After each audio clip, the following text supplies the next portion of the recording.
तो welcome everyone. आज हमें soil and water conservation engineering module के सब मॉड्यूल हाइड्रोलॉजी में और आज अपन डिस्कस करेंगे। आज अपना लेक्चर है और आज अपन डिस्कस करेंगे रन ऑफ के पार्ट 3 के बारे में। ठीक है, तो आज अपने कौन कौन से टॉपिक कवर करना है। सबसे पहले अपन about the instantaneous unit hydrograph. ठीक है, then how to apply this instantaneous unit hydrographs.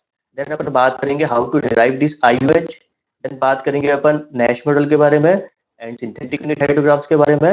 Then how to draw the synthetic unit hydrographs. ठीक है, तो वन बाय वन एक एक स्लाइड अपन डिस्कशन करेंगे। तो सबसे पहले बात करते हैं अपन इंस्टेंटेनियस यूनिट हाइड्रोग्राफ के बारे में। ठीक है, तो वन ऑफ द लिमिटेशन है यूनिट हाइड्रोग्राफ के, आपको मैंने बताया था कि अपन इसमें ईआरएच को जो है वो आइडियलाइज करते हैं। ठीक है, जो ईआरएच होता है वो कांस्टेंट इंटेंसिटी के लिए होता है फॉर द ड्यूरेशन और the period of the rainfall. ठीक है, बट जो स्टॉर्म है उसका बिहेवियर बहुत कॉम्प्लेक्स होता है, आपको मैंने पहले भी बताया था। एक्चुअल ईआरएच होती है वो इस तरीके की होती है। ठीक है, बहुत ज्यादा नॉन यूनिफॉर्म होती है, बहुत ज्यादा कॉम्प्लेक्स होती है। ठीक है, इस तरह की कंडीशंस के लिए अपन को यूज करते हैं अपन आईयूएच का। ठीक है, तो आईयूएच के इंस्टेंटेनियस यूनिट हाइड्रोग्राफ का यूज करके अपन इजीली डीआरएच फाइंड आउट कर सकते हैं for any non uniform effective rainfall hydrograph के लिए। ठीक है, तो अपन बात करेंगे कैसे करेंगे। ठीक है, तो सबसे पहले अपन है ये इंस्टेंटेनियस यूनिट हाइड्रोग्राफ क्या होते हैं ये देखते हैं अपन। ठीक है, तो फॉर एन एग्जांपल अगर अपने पास एक ही सिंपल हाइड्रोग्राफ है। ठीक है, अपन ने बात कर ली एक अपने पास हाइड्रोग्राफ है, सॉरी ये यूनिट हाइड्रोग्राफ है। ठीक है, फॉर ये हाइड्रोग्राफ है अपने पास ए ई आर एच के लिए। ठीक है, तो ए ई आर एच जिसका डी ड्यूरेशन है और पर्टिकुलर कोई भी 1/d इसकी सेंटीमीटर पर आवर इसकी इंटेंसिटी है। ठीक है, अपन अब बात करते हैं कि अगर इस ड्यूरेशन को कम कर दें। ठीक है, तो कम ड्यूरेशन कम होगी तो उसकी इंटेंसिटी बढ़ाना पड़ेगा, क्योंकि आपको पता है कि इंटेंसिटी और टाइम की जो होती है वो इनवर्स रिलेशनशिप होती है। ठीक है, तो अगर ड्यूरेशन कम है तो इंटेंसिटी बढ़ाना पड़ेगा, ज्यादा इंटेंसिटी होगा तो ज्यादा पीक मिलेगा अपन को। ठीक है, तो अपन इसके ड्यूरेशन को इतना कम कर देते हैं कि ये टेंस टू जीरो या इक्विवेलेंट टू जीरो हो जाती है। ठीक है, इक्वल टू जीरो नहीं होती है, बट अगर आपने देखी होगी ईआरए जो होता है वो आवर्स में होता है। ठीक है, और अगर अपन इसकी ड्यूरेशन को इतना कम कर दें कि वो कुछ मिली सेकंड या माइक्रो सेकंड में हो जाए। ठीक है, निग्लिजिबल हो जाए as compared to the total duration of the ERH. ठीक है, उसके आवर्स में अगर बात करें अगर अपन, ठीक है, तो बहुत नेग्लिजिबल हो जाएगी। तो उस केस में क्या होगा कि जो अपन को रिजल्टिंग डीआरएच मिलेगा उसी को अपन बोलेंगे आईयूएच। ठीक है, यहाँ depth of the rainfall 1 centimetre constant है, क्योंकि मैंने आपको बताया था कि इसका रिड्यूस करना है अगर अपन ड्यूरेशन तो इंटेंसिटी बढ़ाना पड़ा, इसका मतलब है डैश डेप्थ जो है अपन 1 सेंटीमीटर लेंगे। ठीक है, तो जो रिजल्टिंग डीआरएच होगा विल बी द रिजल्टिंग डीआरएच होगा वो होगा अपने पास आईयूएच। इसको डिफाइन कैसे करेंगे। The IUH are the DRH from the ERH having the duration tends to zero or equivalent to zero so that the total depth of the rainfall equal to the 1 centimetre. तो जो भी डीआरएच होगा वो अपना होगा आईयूएच instantaneous unit hydrograph. तो इसमें भी आप देख सकते हैं कि ये आईयूएच के पीक बहुत ज्यादा होते हैं क्योंकि बहुत इंस्टेंट के लिए अपन यूज करते हैं। तो इंस्टेंट जो टर्म है वो इसीलिए आई है, इंस्टेंट है मतलब बहुत जल्दी। ठीक है, बहुत जल्दी इसका मतलब टाइम जो है वो नेग्लिजिबल है। ठीक है, अपन कंसीडर करते हैं यहाँ पर जीरो ड्यूरेशन के लिए। तो इसकी जो इंटेंसिटी है वो टेंस टू इन्फिनिटी होती है और ड्यूरेशन भी टेंस टू जीरो होता है। ठीक है, तो जो रिजल्टिंग अपने पास डीआरएच होगा वो होगा आईयूएच। ठीक है, यहाँ भी आप देख सकते हैं IUH the DRH from the ERH having the instantaneous duration that is zero. ठीक है, instantaneous zero which is tends to equal to zero मतलब नेग्लिजिबल है for the 1 centimetre depth of the rainfall. ठीक है, तो ये डेफिनेशन है अपने पास आईयूएच की। नेक्स्ट अपन देखेंगे how to apply this IUH for finding the DRH from a non uniform rainfall. Okay, तो अपन को पता है कि अपने पास है डीआवर यूनिट हाइड्रोग्राफ। ओके, तो ये अपने पास अवेलेबल है और अपन को क्या है कि ऐसा डीआरएच फाउंड करना है जो हो रहा है इस रेनफॉल के कारण। ठीक है, ये अपन देख सकते हैं कि ये जो ईआरएच है इसमें इंटेंसिटी ऑफ द रेनफॉल बहुत नॉन यूनिफॉर्म है। ठीक है, बहुत कॉम्प्लेक्स स्टॉर्म है ये, और इसके लिए अपन को डीआरएच फाइंड करना है। ठीक है, तो अपन कैसे करेंगे। मान लेते हैं कि ये अपने पास एक ईआरएच है जिसकी इंटेंसिटी है I tau for the period of time period इसका टी जीरो के लिए। ठीक है, तो अगर अपन बात करें तो ये ईआरएच अपने पास, तो अपन एक इसमें एक छोटी सी स्ट्रिप ले लेते हैं। ठीक है, इस स्ट्रिप को अपन कट कर लेते हैं। ठीक है, ये एक छोटी सी स्ट्रिप है, ये बहुत स्मॉल पीरियड के लिए है। अपन मान लेते हैं कि after the initiation of the ERH after time tau के बाद में ये अपन स्ट्रिप को कंसीडर कर रहे हैं, ठीक है? इसका स्ट्रिप का जो अपने आप में एक हाइड्रोग्राफ शो करेगा ये स्ट्रिप, क्योंकि इसमें जो ऑर्डिनेट है वो आई टाउ है और इसके लिए एक बहुत स्मॉल नेग्लिजिबल ड्यूरेशन है, ठीक है? आईयूएच अपन जनरली डिफाइन ही नेग्लिजिबल ड्यूरेशन के लिए करते हैं, ठीक है? तो इसीलिए अपनी जो स्ट्रिप है ये बहुत नैरो होती है, बहुत स्मॉल टाइम के लिए होती है, ठीक है? तो ये अपने आप में एक ईआरएच को रिप्रेजेंट करेगी, एक ईआरएच के कारण अपन ये डीआरएच बना रहे हैं, ठीक है? तो अपन ने पहले ही बात किए थे कि कोई भी ईआरएच जो नेग्लिजिबल और time duration of the rainfall tends to zero रहे, मतलब नेग्लिजिबल रहे with an any intensity will give the DRH which is known as the IUH. तो अपन मान सकते हैं कि एक नैरो स्ट्रिप के कारण अपने आप में एक ईआरएच है और ये जो डीआरएच जनरेट कर रही है ये है अपने पास आईयूएच, ठीक है? आईयूएच के ऑर्डिनेट क्या है, यू टी माइनस टाउ, क्योंकि ये टोटल टाइम अपने पास टी था और ये आफ्टर टाइम टाउ के बाद में अपन को रिप्रेजेंट कर रहा है इसके ऑर्डिनेट, ठीक है? हालांकि ये जो हाइड्रोग्राफ है जो आईयूएच अपन को मिला है ये अपने आप में एक रन ऑफ डेप्थ को अपन को रिप्रेजेंट कर रहा है, ठीक है? क्योंकि अपन को पता है कि अगर इसका एरिया निकालेंगे तो अपने पास total volume of runoff हो जाएगा, ठीक है? वॉल्यूम के फॉर्म में, क्योंकि आपको पता है कि जैसे क्यू है अपने पास रेट में होता है और नीचे अपने पास टाइम होता है, उसको मल्टीप्लाई करेंगे एरिया निकालेंगे तो अपने पास जाएगा रन ऑफ वॉल्यूम। तो ये पूरा हाइड्रोग्राफ एक सिंगल रन ऑफ वॉल्यूम को रिप्रेजेंट कर रहा है, ठीक है? तो उसी टाइम में जो अपने पास रिजल्टिंग डीआरएच अपन को जो चाहिए है उसका एक सिंगल ऑर्डिनेट अपन निकाल सकते हैं, ठीक है? तो यहाँ पर अपन फाइंड आउट करने के लिए क्या क्या तरीका रहेगा?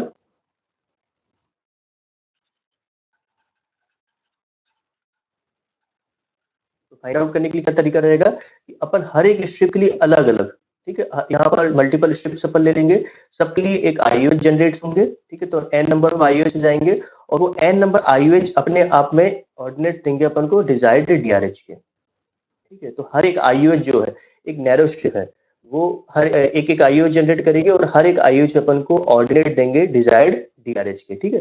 तो अपन इसका यूज करके अपन डिजायर्ड डीआरएच फाइंड आउट कर सकते हैं। हालांकि इसकी कैलकुलेशन इसका डेरिवेशन बहुत कॉम्प्लेक्स है, मैं अभी उसको कवर नहीं कर रहा हूँ क्योंकि एग्जाम के पॉइंट ऑफ व्यू से ये एडवांस हाइड्रोलॉजी का पार्ट होता है। तो एग्जाम के पॉइंट ऑफ व्यू से ये अप्रोच समझना आपको जरूरी है, ठीक है? तो ये अप्रोच आप थोड़ा समझ जाइए तो इतना ही सफिशियंट है, ठीक है? तो सबसे पहले अपने पास नॉन यूनिफॉर्म ईआरएच है, तो उसमें हर एक नैरो स्ट्रिप के लिए for the T equal to zero, T tends to equal to zero, उसके लिए एक छोटी छोटी नैरो स्ट्रिप अपन काट लेंगे और हर एक के लिए अपन आईओएच जनरेट कर देंगे, क्योंकि आईओएच जो है वो डिफाइन इसलिए है कि T tends to equal to zero होता है और हर एक आईओएच जो है अपने आप में एक ऑर्डिनेट रिप्रेजेंट करता है, तो इससे अपने पास जो डिजायर्ड डीआरएच है उसके ऑर्डिनेट निकल जाते हैं, ठीक है? तो इससे अपन डीआरएच जनरेट कर सकते हैं।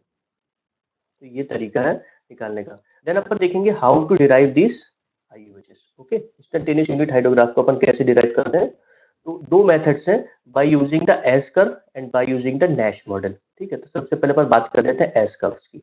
एस कर्व्स आपने पहले भी मैंने आपको बताया था, एस कर्व्स आर द हाइड्रोग्राफ्स और the डीआरएच from a ERH having the infinite duration of the time with any intensity so that the total depth of the rainfall should be equal to 1 centimetre, ठीक है? तो ये अपन ने पहले भी देखे थे कि एस कर्व्स क्या होते हैं और एस कर्व्स को अपन डिफाइन कैसे करते हैं, ठीक है? और उसको डायरेक्ट कंप्यूट कैसे करते हैं, ठीक है? तो अपन ने पहले भी देखे थे एस कर्व्स का अपन यूज क्यों कर रहे थे कि कोई भी ड्यूरेशन निकालने के लिए which is not in a multiple of the duration of the unit hydrograph, ठीक है? दो भी अपने पास गिवन यूनिट हाइड्रोग्राफ है उसके ड्यूरेशन डी है और अगर अपने पास डिजायर्ड जो डीआरएच है, ठीक है, उसकी हेल्प से अपन जो डिजायर्ड डीआरएच निकाल रहे हैं उसका जो ड्यूरेशन है वो मल्टीपल नहीं है या इंटीजर के फॉर्म में नहीं है, मल्टीपल के फॉर्म में नहीं है, यूएच के ड्यूरेशन के, ठीक है? यूनिट हाइड्रोग्राफ के ड्यूरेशन के, ठीक है? तो उस केस में अपन एस कर्व्स को यूज किए थे। यहाँ भी सेम कंडीशन है कि अपन को जो निकालना है वो डेल टी लिए निकालना है, del T tends to equal to zero के लिए, ठीक है? तो ये डेल टी जो है वो बहुत स्मॉल ड्यूरेशन है उसके लिए निकालना है। सेम अप्रोच अपन यूज करेंगे इसमें कि अपन सबसे पहले है एक एस कर्व जनरेट करेंगे, ठीक है? सेम इंटेंसिटी का अपने पास डेल टी की शिफ्टिंग करते हुए, ठीक है? यहाँ पर अपने पास जो डिजायर्ड ड्यूरेशन है वो डेल टी है, अपन ने पहले भी देखे तो जो डिजायर्ड ड्यूरेशन उस पर ही उसकी शिफ्टिंग करते हैं, उसको शिफ्ट करते हैं अपन दूसरा एस कर्व जनरेट कर लेंगे, ठीक है? तो ये दोनों एस कर्व इस तरीके से होंगे और अपन ने पहले भी देखे थे कि जो इनके डिफरेंस है will give the DRO of the desired DRH, ठीक है? तो अपने पास जो डिजायर्ड डीआरएच होगा तो उसके डीआरओ मिल जाएंगे for the duration del T, ठीक है? तो यही अपना पर्पस है। तो अपन को ये पता है जो डीआरओ होगा will be equal to the difference between the S, ठीक है? दोनों एस का S A minus S B, but अपन को ये पता है कि del T tends to equal to zero है, ओके? तो यहाँ पर लिमिट थ्योरी लगाएंगे तो अपन इजीली कह सकते हैं DRO is equal to the D S upon D T. इसका मतलब क्या हो गया, स्लोप ऑफ एस कर्व, ठीक है? Change of S with respect to the time will be equal to the slope of S. तो अपन को कुछ नहीं करना है, अपन को एक एस कर्व जनरेट करना है और डेल टी ड्यूरेशन के लिए उसमें अपन को स्लोप ले लेना है। तो अपन को डायरेक्ट मिल जाएँगे DRO of the required instantaneous unit hydrograph. Okay? क्या प्रोसीजर है? बहुत सिंपल प्रोसीजर है। सबसे पहले अपन को यूनिट हाइड्रोग्राफ जनरेट करना है और द डी आवर ड्यूरेशन, ये मैं आपको तरीका बताया था कि मल्टीपल आइसोलेटेड स्टॉर्म्स की स्टडीज़ करते हैं, उसके बाद में उनके एवरेज ले लेते हैं और 1 सेंटीमीटर उसको मेंटेन रखते हैं, तो यूएच पर बना सकते हैं, ठीक है?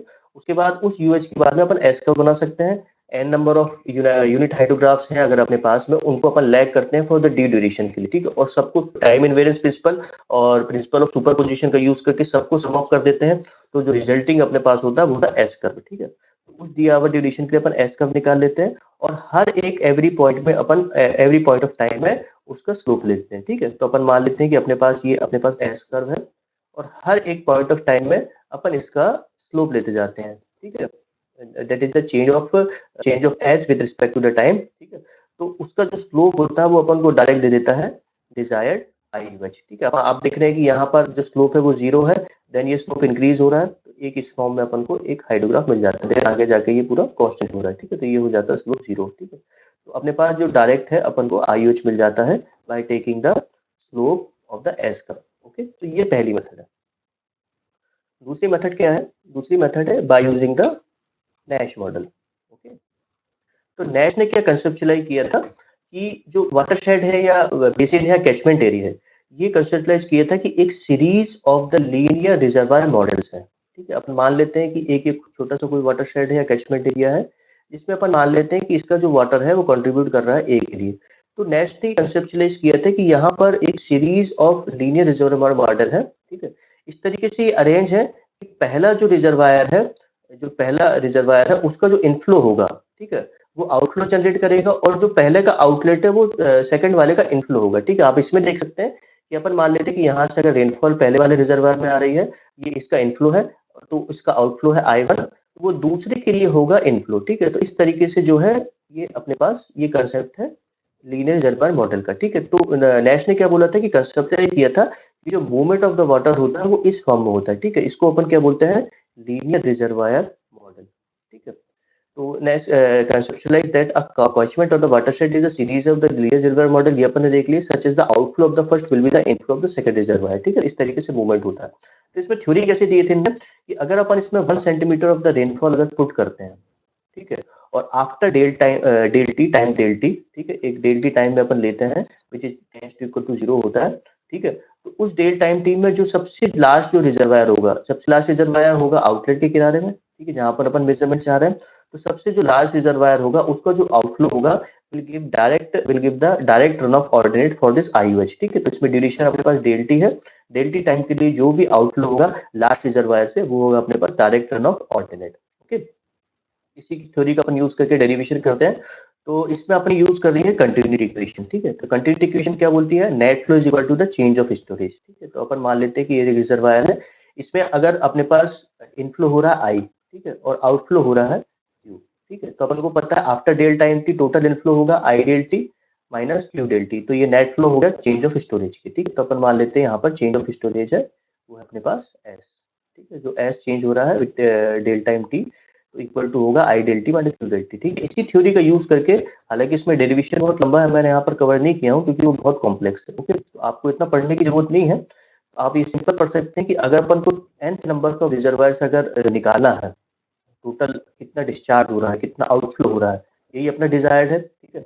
तो इसका फॉर्मूला है 1 multiply by T to power n minus one E to power minus T by K upon n minus one K to power n, ठीक है? तो यहाँ पर टी अपन को पता है, जो अपने पास नया कांस्टेंट है के है, वो है स्टोरेज टाइम कांस्टेंट जिसकी वैल्यू होती है क्यू बाय एस, ठीक है? जहाँ पर एस है स्टोरेज।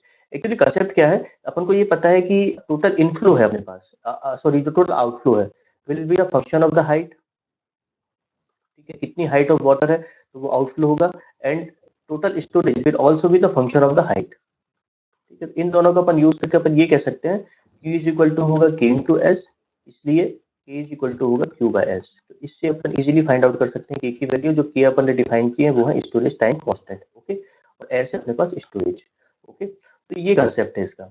एक्चुअली होता क्या है कि इसकी क्वेश्चंस याद करना और इनकी प्रोबेबिलिटी होना कॉम्पिटिटिव एग्जाम्स में एमसीक्यूज़ में बहुत मुश्किल होता है, बट छोटी-छोटी चीज़ें इसमें छोटे-छोटे पॉइंट बनते हैं। जैसे बहुत इंपॉर्टेंट है कि नेक्स्ट मॉडल जो है वो लीनियर रिजर्वायर मॉडल पे यूज़ होता है, ठीक है? तो मैंने एक एग्ज़ाम दिया था, मेरे को याद नहीं है, उसमें क्वेश्चन पूछा था, ठीक है? तो जिसको बेसिक थ्योरी पता है वो ईज़िली बता सकता है, ठीक है? आपको बहुत ज़्यादा इक्कीस इक्वेशंस को रटने की ज़रूरत नहीं है, बट आपको बेसिक थ्योरी पता होना चाहिए कि नेट ने जो है वो लीनियर रिजर्वायर मॉडल को यूज़ किया था, इसमें कंटीन्यूटी इक्वेशन का यूज़ करके कंटीन्यूटी इक्वेशन भी अपन को पता है ईज़िली, तो कंटीन्यूटी इक्वेशन का यूज़ करके अपन जो आउटफ्लो है from the nth number of reservoir, ठीक है? सबसे लास्ट वाला रिजर्वायर से अपन निकाल सकते हैं, जो कि होगा DRO for the hour desired IUH, ठीक है? क्यों? क्योंकि अपन ने यहाँ पर डेल टाइम t के लिए लिए हैं, विच टेंड्स टू इक्वल टू 0 है, ओके? तो ये इसका कंसेप्ट है। देन अपन बात करेंगे सिंथेटिक यूनिट हाइड्रोग्राफ्स के बारे में, ओके? तो ये बहुत इंपॉर्टेंट है सिंथेटिक यूनिट हाइड्रोग्राफ्स। तो 2 टाइप के कैचमेंट एरिया होते हैं, एक होते हैं गेज्ड और एक होते हैं अनगेज्ड। इसके नाम से क्लियर है, गेज्ड वाटरशेड में क्या होता है कि जो आउटलेट होता है, उसमें मेज़रमेंट डिवाइसेस लगी होती हैं उसके आउटफ्लो को लेने के लिए कि कितना डिस्चार्ज आ रहा है उसमें, ठीक है? जिसमें नहीं लगी रहती है उसमें बोलता है अनगेज्ड कैचमेंट, ठीक है? तो सिंथेटिक यूनिट हाइड्रोग्राफ्स क्या है? ये अप्रोचेस हैं जिसको स्नीडर ने डेवलप किए थे। तो स्नीडर ने अनगेज्ड कैचमेंट के लिए डेवलप किए थे। तो अपन क्या है इसमें स्नीडर ने ये बोला था कि अपन यूनिट हाइड्रोग्राफ से जनरेट कर सकते हैं for the ungauged catchment by using the characteristics of the basin of the unused catchment and the characteristics of the basin for the nearby catchment, ठीक है? and the hydrological parameters of the gauged catchment, ठीक है? तो उनने क्या बोला था कि bye using the basin property, ठीक है? तो ये बेसिन की प्रॉपर्टी का यूज करके इसमें अपने पास हाइड्रोलॉजिकल पैरामीटर नहीं है, लेकिन जो बेसिन कैरेक्टरिस्टिक्स वो अवेलेबल है अपने पास, ठीक है? रेनफॉल अवेलेबल है, उस बेसिन का एरिया अवेलेबल है, उस बेसिन का शेप अवेलेबल है अपने पास, ठीक है? वो अपन इजीली फाइंड आउट कर सकते हैं, बट इसके अपने पास गेजिंग नहीं है, तो हाइड्रोलॉजिकल पैरामीटर नहीं है। हाइड्रोलॉजिकल पैरामीटर नहीं है, इसका मतलब फ्लो का डेटा नहीं है अपने पास, हाइड्रोग्राफ्स नहीं है, ठीक है? लेकिन अपने पास कोई नियर बाय एक गेज्ड कैचमेंट है, उसके नियर बाय कोई गेज कैचमेंट है जिसका शेप और एरिया लगभग सिमिलर हो, ठीक है? तो एक एकदम एग्जैक्टली सिमिलर नहीं हो सकता, बट उसका नेचर जो है, उसका शेप है, लगभग सिमिलर हो और वो गेज्ड हो, ठीक है? तो उसके हाइड्रोलॉजिकल पैरामीटर, इसका मतलब उसके फ्लो का डेटा, उसके हाइड्रोग्राफ्स का data, as well as the basin characteristics, उसके बेसिन कैरेक्टरिस्टिक्स जो भी इसका शेप है, जो भी उसका एरिया है, उन दोनों पैरामीटर्स का यूज करके और इसके अलावा वो जो अनगेज्ड कैचमेंट है, उसके जो बेसिन कैरेक्टरिस्टिक्स है, उसका यूज करके अपन एक हाइड्रोग्राफ यूनिट हाइड्रोग्राफ जनरेट कर सकते हैं और अनगेज्ड कैचमेंट, ठीक है? तो ये अप्रोच है सिंथेटिक यूनिट हाइड्रोग्राफ्स की। होता क्या है कि जो डेंसिटी है मेजरमेंट डिवाइसेस की, जो गेजिंग है, वो बहुत लिमिटेड इंडिया में, बहुत लिमिटेड नंबर ऑफ वाटरशेड या कैचमेंट्स में जो है वो गेजिंग अवेलेबल है, क्योंकि होता क्या है कि काफ़ी वाटरशेड्स हैं वो बहुत रिमोट लोकेशंस पे होते हैं, ठीक है? तो उसमें गेजिंग को इंस्टॉल करना बहुत डिफिकल्ट होता है। तो ऐसे केसेस में अपन को इस तरह के अप्रोचेस का यूज़ करते हैं हाइड्रोग्राफ जनरेट करने के लिए, ठीक है? यूनिट हाइड्रोग्राफ जनरेट करने के लिए। दूसरा क्या होता है कि कभी-कभी लैक ऑफ डेटा, ओके? तो कभी-कभी होता क्या है कि ऑलरेडी गेज्ड है अपने पास में, कोई भी वाटरशेड या कैचमेंट एरिया, बट उसमें डेटा अवेलेबल नहीं हो पाता, ठीक है? क्योंकि इस तरह के डेटा को मेंटेन करने के लिए एक कंटीन्यूअस मेंटेनेंस लगता है अपन को, ठीक है? तो उस टाइप का अपने पास डेटा अवेलेबल नहीं हो पाता और यूनिट हाइड्रोग्राफ अपन ने जब डेरिवेशन कर रहे थे तो उसमें भी अपन ने देखे थे कि जो ड्यूरेशन का सिलेक्शन करने के बाद में उस ड्यूरेशन के स्टॉर्म्स को आइडेंटिफाई करना बहुत मुश्किल होता है, ठीक है? कि 1/4 ऑफ द लैग टाइम उस ड्यूरेशन के for the depth equal to 1 centimetre, इस टाइप के स्टॉर्म्स को मिलना भी बहुत मुश्किल होता है, लगभग इम्पॉसिबल होता है। उस केसेस में भी अपन सिंथेटिक यूनिट हाइड्रोग्राफ यूज़ करते हैं by considering that catchment as a ungauged catchment, ठीक है? तो इस तरह की अप्रोच यूज़ करके अपन कोई भी अनगेज्ड कैचमेंट के लिए यूनिट हाइड्रोग्राफ डेवलप कर सकते हैं, ओके? तो अपन किस तरीके से करेंगे अपन बताएँगे। ये अपन ने पहले भी देखे थे, तो hydrograph will be the function of the shape of the region, ठीक है? तो शेप ऑफ द कैचमेंट के डिपेंड करता है हाइड्रोग्राफ का शेप, ठीक है? अपन ने देखे थे कि अगर हाइड्रोग्राफ है वो इस तरीके का है, इसका जो एरिया है, जो लार्जर एरिया है वो दूर है आउटलेट से, तो उसका जो पीक है वो लेट मिलेगा।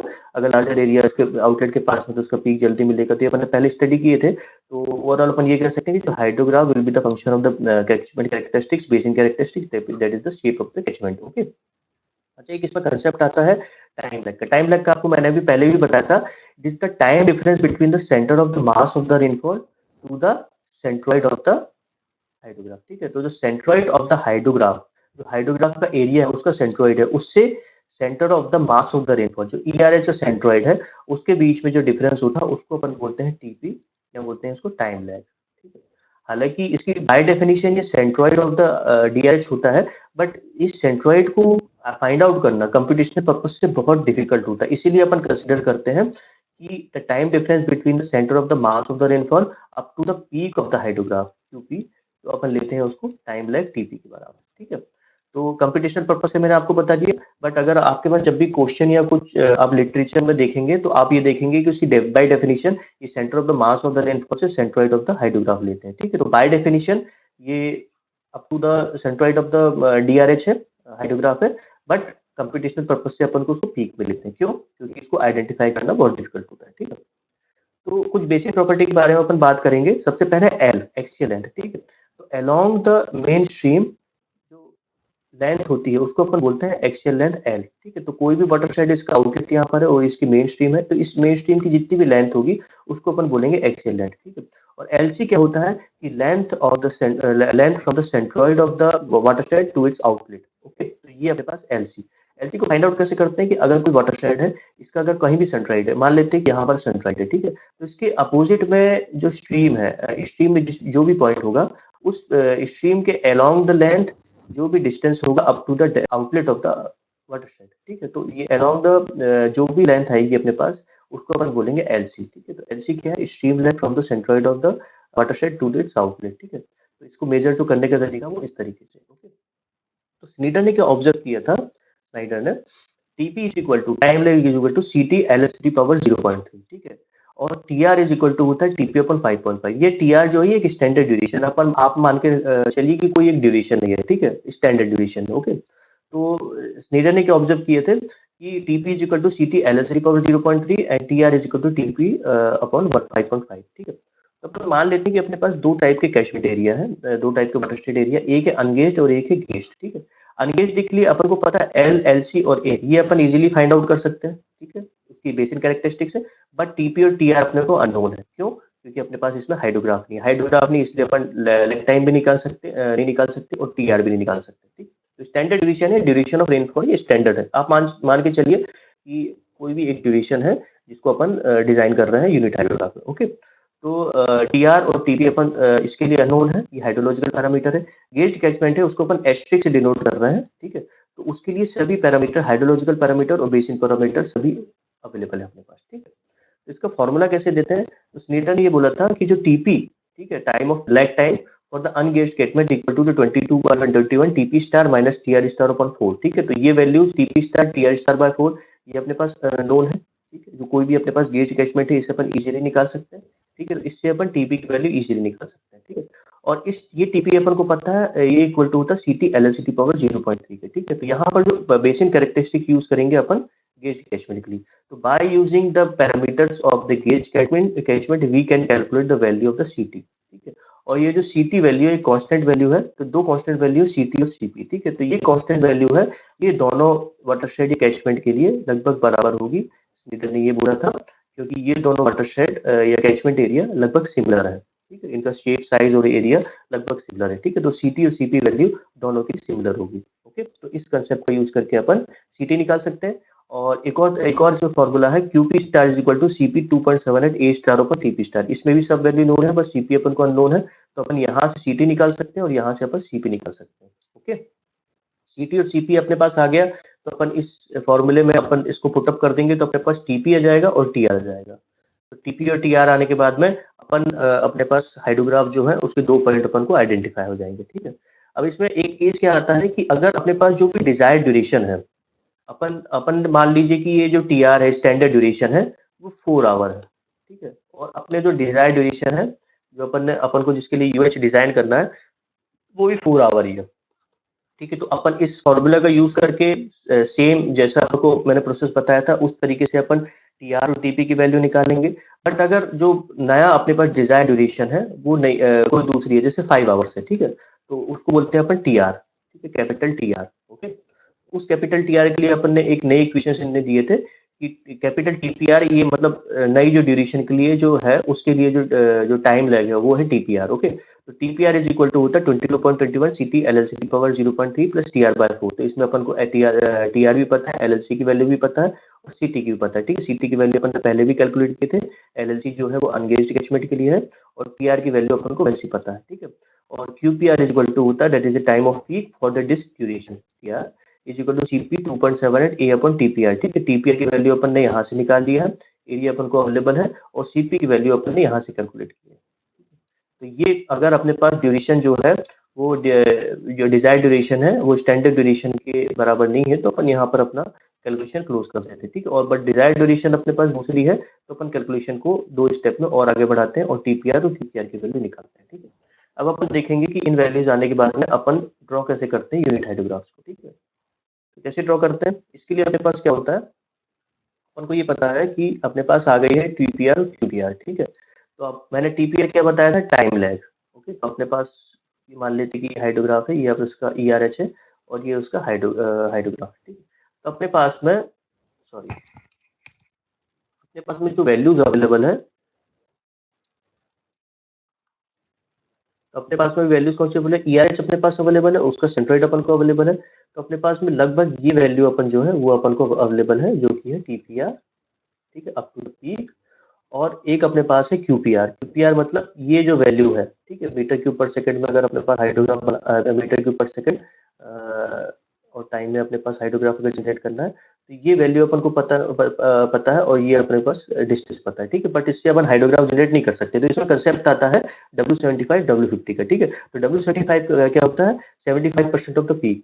ठीक है, तो अपन को ये पता है कि भाई W75 जब भी क्यूपी है, जैसे 100 ओवर जो पीक अपने पास वो क्यूपीआर जो है अपने पास 100 क्यूबिक मीटर पर सेकंड है, तो एट 75 क्यूबिक मीटर पर सेकंड में उसकी कितनी विड्थ होगी और 50% क्यूबिक मीटर में उसकी कितनी विड्थ होगी। ठीक है, तो ये W75 50 क्या कर रहा है, ये width of the hydrograph at the 50% and 75% of the peak. ठीक है, दैट इज अ क्यूपीआर। तो ये अपने पास फॉर्मूला है कि W75 को अपन इजीली निकाल सकते हैं, 1.22 upon QPR upon A whole to the power 1.08, और W50 को इस तरीके से निकाल सकते हैं। ठीक है, ये विड्थ जो है वो 1/3 2/3 रूल से लेते हैं। इसका मतलब ये है कि अपने पास अगर मान लेते हैं कि ये अपने पास हाइड्रोग्राफ अपन को जनरेट करना है, तो अपने पास ये वैल्यू आ गई है, ये डिस्टेंस आ गया अपने पास, ये मान लेते हैं ERH है। ठीक है, और अपने पास ये सेंटर लाइन है, अपन सेंटर लाइन से अपन ने ये रूल है कि 1/3 2/3 लेना है। ठीक है, तो अपन मान लेते हैं कि 75 यहाँ पर है कहीं, अगर ये क्यूपीआर 100 है, 75 यहाँ पर है और W50 यहाँ पर है। ठीक है, तो अपने पास जो विड्थ है, जब मान लेते हैं कि ये 3 सेंटीमीटर आ गई, तो उसको 1/3 अपन को इस साइड लेना है और 2/3 इस साइड लेना है, तो 1 सेंटीमीटर आ गई यहाँ पर और 2 सेंटीमीटर ये आ गई। इसी तरीके से अपन को W50 भी लेना है। तो ये अपने पास इतनी वैल्यू अपने पास आ गई है, बट अपने पास टाइम बेस नहीं है। ठीक, तो अपन ने पहले भी कंसेप्ट पढ़े थे कि अगर हाइड्रोग्राफ को अपन आइडियलाइज कर दिया ट्रायंगुलर शेप में, ठीक है, ट्रायंगुलर शेप में अपन इसका एरिया इजीली फाइंड आउट कर सकते हैं, और area of the this triangular hydrograph will be equal to the effective rainfall for particular for that hydrograph. ठीक है, तो अपन ये बोल सकते हैं कि जो इफेक्टिव रेनफॉल होगी वो डायरेक्ट रन ऑफ के बराबर होगी। इसका मतलब है कि जो ये एरिया रिप्रेजेंट करेगा वो डायरेक्ट रन ऑफ को रिप्रेजेंट करेगा। तो अगर अपन मान लेते हैं कि इसका एरिया है 1/2 multiply by the QP multiply by the TV, that is the time base. ठीक है, जो क्यूपी है वो अपने पास है मीटर क्यूब पर सेकंड में। ठीक है, और टाइम बेस है वो अपने पास है आवर में, इसलिए इसको कन्वर्ट करेंगे सेकंड में, तो 3600 से मल्टीप्लाई कर देंगे। यहाँ यूनिट हाइड्रोग्राफ की बात कर रहे हैं, इसलिए डेप्थ जो 1 सेंटीमीटर की है, तो ये अपन ने मीटर में कन्वर्ट कर लिए है। एरिया जो अपने पास स्क्वायर किलोमीटर में, उसको अपन ने मीटर स्क्वायर में कन्वर्ट करने के लिए 10⁶ से मल्टीप्लाई कर दिया, तो अपने पास रिजल्टिंग जो टीबी आएगा वो आएगा ये कैलकुलेशन के बाद में 5.56 multiply by the A upon QPR. QPR क्यों बोल रहे हैं अपन, क्यूपीआर अपने को पता है। ठीक है, तो ये वैल्यूज अपन को पता है, तो अपन टीबी इजिली फाइंड आउट कर सकते हैं। तो अपने पास एक और नई वैल्यू वाली टीबी, टीबी अपने पास मान लेते हैं कि यहाँ से लेकर यहाँ तक है। देन अपन इजीली ड्रॉ कर सकते हैं इन पॉइंट को आइडेंटिफाई करके कि अपना हाइड्रोग्राफ यूनिट हाइड्रोग्राफ किस तरीके से होगा। इन पॉइंट्स को अगर अपन चाहे तो एडजस्ट भी कर सकते हैं। एडजस्ट किस तरीके से करना है कि जो आपका यूनिट हाइड्रोग्राफ है उसका जो डेप्थ है वो 1 सेंटीमीटर होना चाहिए। अपने पहले भी देखे थे यूएच के डेरिवेशन में, ये टोटल जो यूएच है उसका डेप्थ जो है 1 सेंटीमीटर होना चाहिए। इस तरीके से इस एरिया को अपन एडजस्ट करते हैं। तो ये अप्रोच है जिससे अपन सिंथेटिक यूनिट हाइड्रोग्राफ को जनरेट कर सकते हैं for ungauged catchment. Okay, this is the end of the lecture 9। Next अपन लेक्चर में देंगे रन ऑफ पार्ट 4 के बारे में। ठीक है, जिसमें दूसरे कर्व्स के बारे में अपन पढ़ेंगे। हाइड्रोग्राफ्स यहाँ कंप्लीट हो गया है, दूसरे कर्व्स जैसे फ्लो मास कर्व्स वगैरह में, फ्रीक्वेंसी एनालिसिस के बारे में जो भी बचे हुए जो भी टॉपिक्स हैं वो नेक्स्ट लेक्चर में कवर करूंगा। आप कोई भी डाउट हो तो कमेंट सेक्शन में डालिएगा। Thank you.